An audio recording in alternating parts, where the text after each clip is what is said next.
Oi, minha deusa! Hoje eu vim te contar o outro lado da história, que é de como eu também falhei fazendo dietas. Inclusive, não foi uma, não foram duas, não foram três, foram muitas. Só de idas ao nutricionista, eu acho que foram umas 12 vezes que eu já fui a nutricionistas antes. E vamos lá, era uma vez pequena Gabriela, criança que não comia quase nada. Minha mãe sempre conta essa história dizendo como eu era a criança que só comia miojo com salsicha, nuggets com molho rosé e panqueca de queijo e presunto feita em casa. Eu acho que o meu repertório alimentar era de um total de 10 alimentos. E aí, tudo bem. Eu, pra quem não sabe, fiz dança durante 11 anos da minha vida. E pra quem não sabe também, a dança é um dos ambientes mais tóxicos do mundo e mais propensos ao desenvolvimento de transtornos alimentares que nós temos. Nós temos algumas profissões e algumas coisas que as pessoas fazem que deixam elas mais propensas a desenvolverem. E a dança, bailarinas, é um fortíssimo.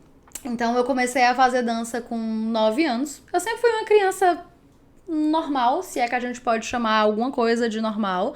Então eu não era a maior, nem era a menor, nem era mais magrinha, nem era mais gordinha, mas eu sempre fui grande. Eu sempre fui alta, eu fui aquela menina que foi maior do que todos os meninos da sala por um bom tempo.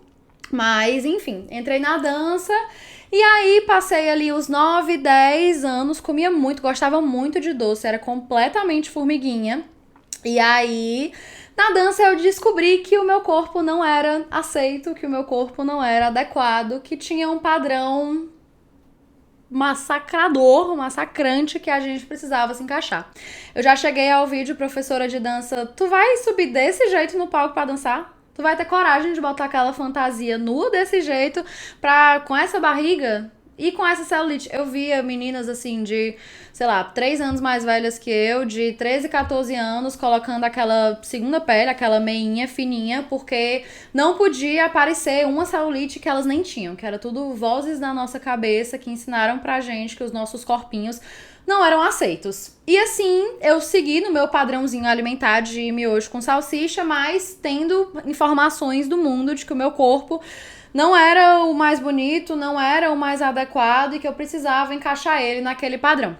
Eu já contei essa história algumas vezes, mas também minha mãe sofreu um baque muito grande quando eu contei essa história a primeira vez, porque minha mãe sempre teve o corpo, o com O maiúsculo. Era a mulher curvilínea, da cintura fina, isso aqui, os ossinhos sempre, as saboneteiras de fora, maravilhosa, que todo mundo falava que era uma grande deusa.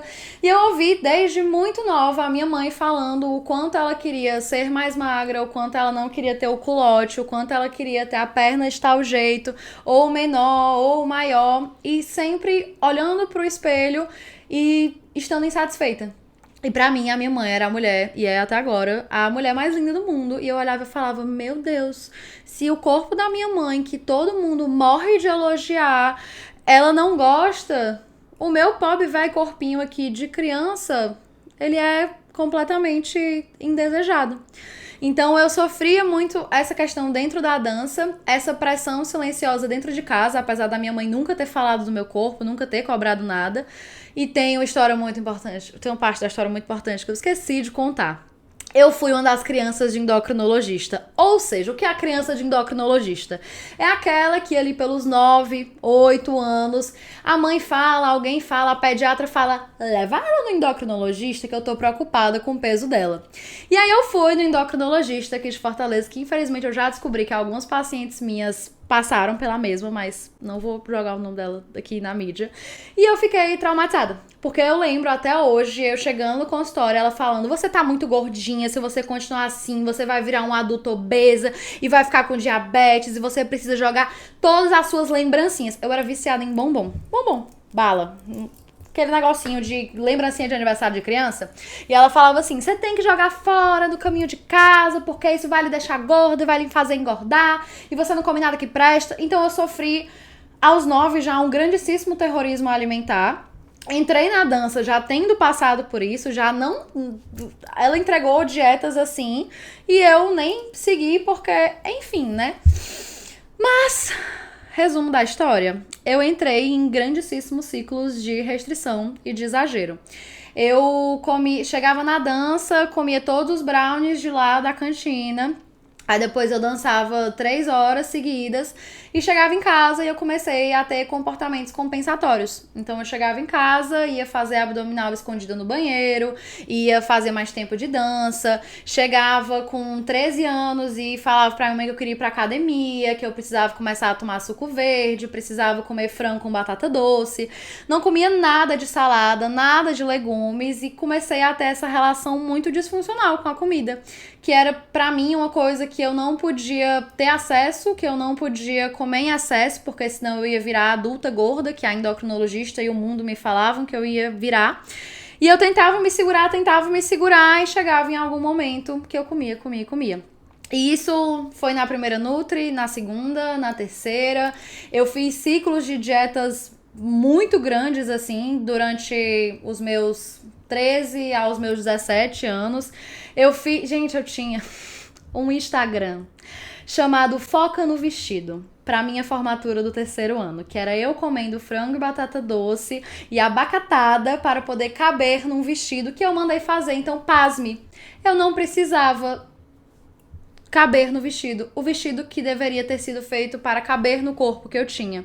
E isso me desenvolveu ciclos e ciclos de restrição, exagero. Então eu fazia a dieta focadíssima, academia, vida fitness. Gente, eu tirava fotos de antes e depois, toda vez que eu dizia que eu ia começar uma dieta. Sendo que esse toda vez era uma vez por semana, quando eu falava, agora vai, e nunca ia, porque eu chegava no colégio 3 dias depois e comia 3 para italiana. Então, eu já perdi esses registros ao longo do tempo, mas eu tinha, assim, foto, eu olho hoje, eu falo, meu Deus, é a minha barriga de hoje. E eu achava a maior barriga do mundo. Então eu concordo muito com aquela frase que fala, te ensinaram a odiar o corpo que você tinha. Hoje você olha e queria ter aquele corpo, e no futuro, provavelmente, talvez você deseje o corpo que você tem hoje, que você é extremamente insatisfeita com ele hoje. Então, é muita coisa. Porém, existe um lado bom da história, depois de comer escondida, ficar tempos e períodos sem comer, tentar fazer jejum intermitente, depois me descontrolar com os doces, fases de chutar o balde, fases de estar completamente em restrição. Entrei na nutrição querendo fazer dieta, minha gente, vocês acreditam? Eu queria fazer dieta, trabalhar com atletas em academias, pesar frango com batata doce, depois eu descobri dieta flexível, até que eu descobri a nutrição comportamental. E eu vinha de um aumento de 10 quilos. Nos meus primeiros 8 meses de faculdade eu engordei uns 10 quilos, porque foi a fase que eu não conseguia mesmo fazer uma dieta. Antes eu perdia 6 quilos, ganhava 7, aquele efeitinho sanfona. E nessa época eu ganhei esses 10 quilos e eu falei, cara, eu cansei. Eu passei uns 3 meses dizendo que eu ia começar uma dieta, ia começar. Eu sempre fui ativa, mas eu não conseguia. Eu falei, não vou mais fazer dieta. Quer saber? Nessa época eu já comia ali umas verduras, umas saladas, umas coisas, eu vou me alimentar melhor. E foi quando eu descobri a nutrição comportamental também. E depois, mais pra frente, o comer intuitivo. E depois, mais pra frente, os transtornos alimentares, onde eu me vi em muitos daqueles comportamentos completamente disfuncionais.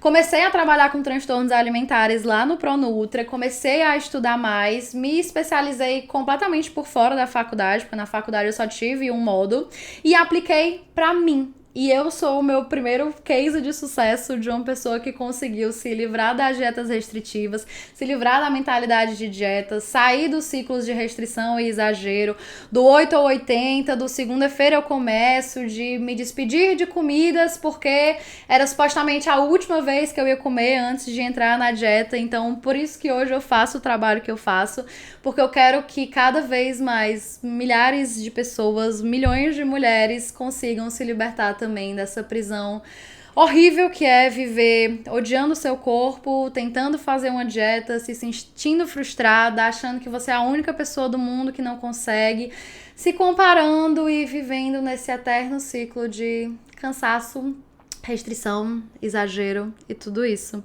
Então, o meu propósito, minha missão de vida hoje é tornar o mundo um lugar mais confortável para as mulheres e ajudá-las a fazerem as pazes com a comida. Acho que é isso, um pouquinho da minha história.